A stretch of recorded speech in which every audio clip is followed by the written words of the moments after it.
Factory में inverter कैसे बनता है? कैसे बनता है इन्वर्टर? इन्वर्टर को बनाने में कितना टाइम लगता है? इन्वर्टर का दिल किस पार्ट को कहा जाता है? क्या इन्वर्टर बिना बैटरी के काम कर सकता है? बैटरी बनाने का प्रोसेस क्या है? बैटरी बनाने में किन चीजों का इस्तेमाल किया जाता है? चलिए जानते हैं। कैसे गर्मी में गर्मी भगाने और पंखे को चलने की ताकत देने वाला इन्वर्टर बनाया जाता है? इन्वर्टर को बनने में कितने प्रोसेस से होकर गुजारना पड़ता है? इन्वर्टर को चलाने में बैटरी का क्या रोल है? क्यों इन्वर्टर के लिए बैटरी बहुत जरूरी है? बैटरी को कैसे बनाया जाता है? इन दोनों को बनाने में कितना टाइम लगता है? चलिए जानने की कोशिश करते हैं। दोस्तों, गर्मी में लाइट के गुल होते ही गर्मी का वो सैलाब उमड़ पड़ता है कि अच्छों के पसीने छूट जाते हैं और जिनके नहीं छूटते उनके हिस्से में आते हैं मच्छर मामू, जो न दिन में चैन लेने देते हैं और तो रात में मच्छरों के मधुर संगीत में काली हो जाती है। लेकिन इन सबसे अगर बचना है तो सबसे काम आता है इन्वर्टर। इन्वर्टर हमारे बड़े काम आता है। ये तो जैसे गर्मी में हमारा साथी ही है, लेकिन बहुत कम लोग जानते हैं कि आखिर ये बनता कैसे है, इसका प्रोसेस क्या है। तो दोस्तों, इन्वर्टर बनाने के लिए सबसे पहले इसके छोटे छोटे पार्ट्स बनाने का काम किया जाता है। जैसे इन्वर्टर की जो बैटरी होती है उसे दूसरी फैक्ट्री से मंगवाया जाता है और फिर एक खास प्लेट पर इंडक्टर, कैपेसिटर, डायोड,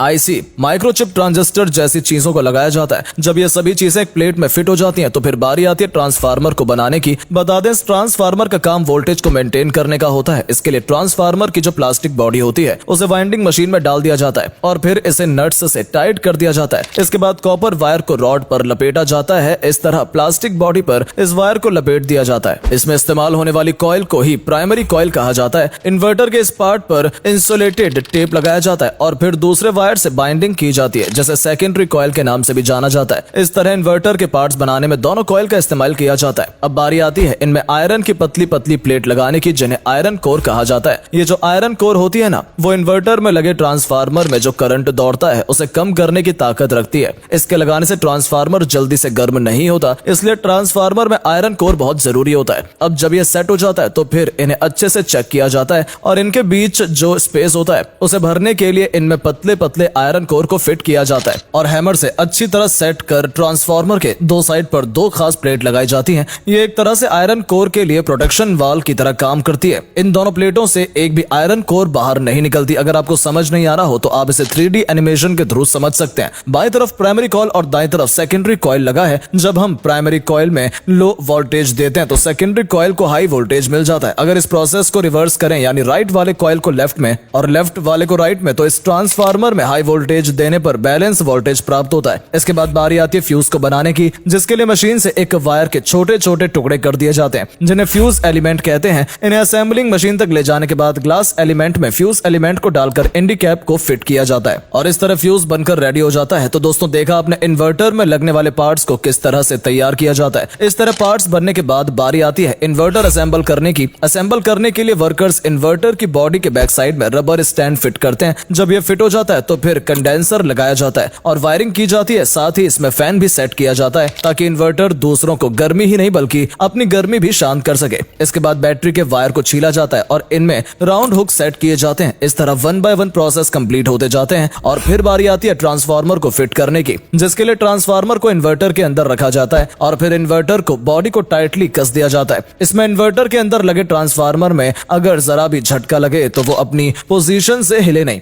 कसने के बाद एक प्लेट ली जाती है और उस पर डिस्प्ले पैनल लगाया जाता है और फिर इन दोनों को भी स्क्रू में कस दिया जाता है। अगर आप इस डिस्प्ले के बारे में नहीं जानते तो बता दें कि इस डिस्प्ले को इसीलिए लगाया जाता है ताकि ये इन्वर्टर के बारे में बता सके। इससे हम आसानी से ये पता लगा सकते हैं कि इन्वर्टर में कितना वोल्टेज पास हुआ है, बैटरी की कितनी पावर खर्च हो चुकी है, वगैरह वगैरह। इसलिए इन्वर्टर के हाल चाल जानने के लिए इस डिस्प्ले मशीन को जरूर सेट किया जाता है। इसके बाद बारी आती है फ्रंट पैनल लगाने की, लेकिन इसे कैसे लगाया जाता है इसे जानने से पहले अगर आपने हमारी वीडियो को लाइक नहीं किया है तो जल्दी से लाइक कर दीजिए और हाँ, अगर पेज पर नए हैं तो इसे फॉलो जरूर करें। दोस्तों, फ्रंट पैनल यानी इन्वर्टर के सामने वाले पैनल को इन्वर्टर के साथ जोड़कर दोनों को अच्छी तरह से टाइट कर दिया जाता है। इस तरह जब ये फ्रंट पैनल सेट हो जाता है तो फिर आउटपुट सोल्डरिंग की बारी आती है। इस आउटपुट सोल्डरिंग के प्रोसेस में ट्रांसफार्मर से दो वायर अटैच करने का काम होता है, जिससे इन्वर्टर को चलाने में आसानी हो और ये अपना काम अच्छी तरह से कर सके। इसके बाद कार्ड फिटिंग का काम आता है, जो कि इन्वर्टर के असेंबलिंग प्रोसेस में काफी अहम प्रोसेस माना जाता है, क्योंकि इस दौरान इन्वर्टर की जान कहे जाने वाले पीसीबी कार्ड को फिट किया जाता है। बता दें, यही एक कार्ड पूरे इन्वर्टर को ऑपरेट करने का दम रखता है, यानी इसे आप इन्वर्टर का दिल और दिमाग दोनों कह सकते हैं। कार्ड को असेंबल करने के बाद बारी आती है ड्रेन वायरिंग की, जिसमें ट्रांसफार्मर को पीसीबी के साथ वायर से जोड़ा जाता है और फिर स्क्रू से अच्छे से कस लिया जाता है। इसके बाद इन सभी वायर्स को विजुअली अच्छे से चेक किया जाता है कि कहीं किसी वायर को लगाने में कोई कमी तो नहीं रह गई है। जब देखते हैं कि हाँ, सारे वायर अच्छे से लग लग गए हैं तो फिर आगे का प्रोसेस शुरू किया जाता है, जो कि है टेस्टिंग प्रोसेस। इस प्रोसेस में डीसी करंट देकर आउटपुट में एसी करंट लिया जाता है। इसके बाद इनकी टॉप फिटिंग की जाती है, जिसमें इनको स्क्रू से अच्छे से कस दिया जाता है और इसका जो वायर होता है उसे अच्छे से लपेट कर बांध देते हैं। और इस तरह इन्वर्टर की बॉडी में सभी पार्ट्स अच्छे से असेंबल करने के बाद इन्वर्टर की बॉडी को चेक किया जाता है और फिर साफ करने के बाद इसे पॉलिथीन में पैक करने का काम होता है। लेकिन पैकिंग सिर्फ पॉलिथीन में ही नहीं की जाती, बल्कि इसकी सेफ्टी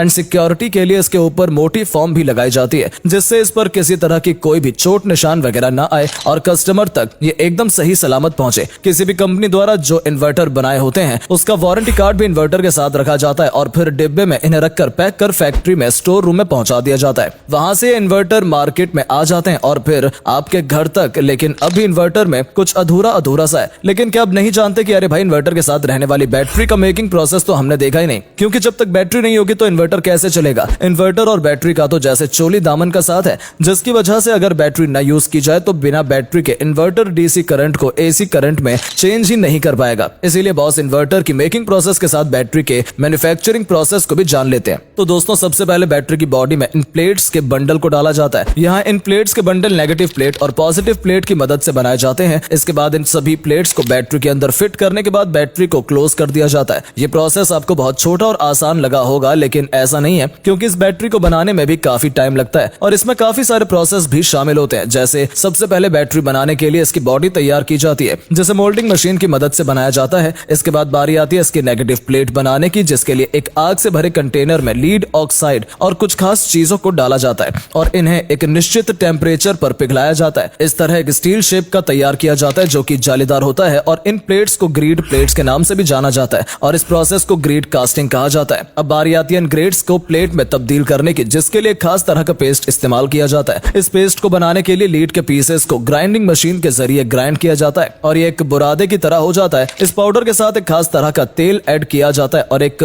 डो टाइप का बना लिया जाता है। इस डो से एक प्लेट बनकर तैयार हो जाती है और फिर इन्हें कुछ देर सूखने के लिए रख दिया जाता है। इसके बाद ट्यूबल प्लेट बनाने की बारी आती है। इसके लिए नायलॉन के पतले और लंबे कपड़े को कट किया जाता है और एक ट्यूब बैग तैयार की जाती है और फिर इसमें लीड से बने रॉड को डालकर लीड ऑक्साइड फिल की जाती है। इन ट्यूब में लीड ऑक्साइड को फिल करने के बाद इन्हें एक साथ जोड़ देते हैं। इसके बाद इन्हें सल्फ्यूरिक एसिड में डाला जाता है और कुछ देर सूखने के लिए रख देते हैं। फिर पीवीसी सेपरेटर को इंक प्लेट्स पर लगाया जाता है, जिससे पॉजिटिव और नेगेटिव प्लेट को कंबाइन करने से शॉर्ट सर्किट नहीं होता। इसके बाद इन प्लेट्स में सेल लगाए जाते हैं और फिर इन्हें बैटरी के अंदर फिट किया जाता है। लास्ट में इनके ऊपर कैप लगाया जाता है और बैटरी बनकर तैयार हो जाती है। तो दोस्तों, आपको ये प्रोसेस कैसा लगा कमेंट में बताएं। वीडियो को लाइक और शेयर करें। साथ ही पेज पर नए हैं तो फॉलो जरूर करें। धन्यवाद।